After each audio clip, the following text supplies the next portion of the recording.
Okay, so a couple of weeks ago I got hold of Luminar 4.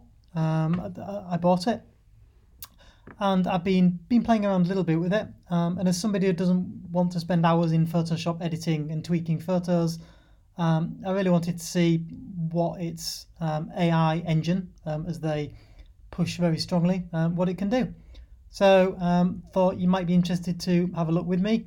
So here's a few photos I took from Kirkstalabi a couple of years ago, and let's just have a bit of a play with those and see what we can do.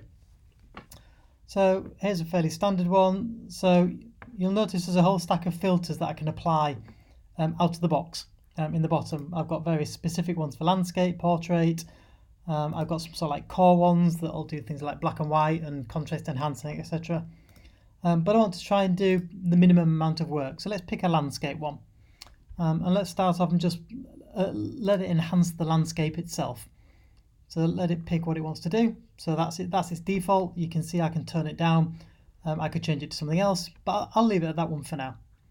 Second thing I want to do is let's make the sky a bit more interesting. So I don't particularly like that sky. Now obviously in Photoshop I'd normally mask that and then mess about. One of the new features of Luminar 4 is sky replacement. So if I go and pick one of the standard skies, so let's pick Starry Night 2. And there we go. Notice it's changed the colour of the picture to match the sky. If I pick another one, let's pick Starry Night 1.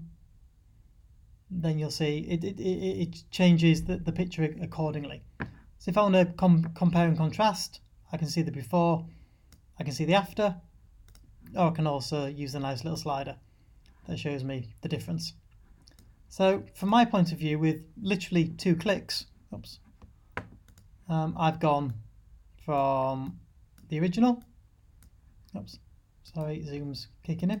I've gone from the original to this new one. Let's try one more. So let's try, say, this bench here. So rather than going for the landscape enhancer this time, let's go for, I don't know, autumn colours. Let it play around with autumn colours, see what it wants to do. So there you go, it's gone very yellowy, as you'd sort of expect for autumn. And let's go for, say, Dramatic Sky 2. Let's try that. Not a big fan of that one. Let's try Dramatic Sunset 2. That's better. I like that one. So again, notice no masking. It's automatically done the trees. Don't have to mess about with doing the trees at all.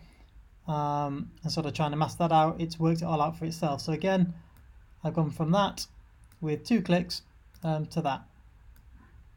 Again, you can see it using the slider.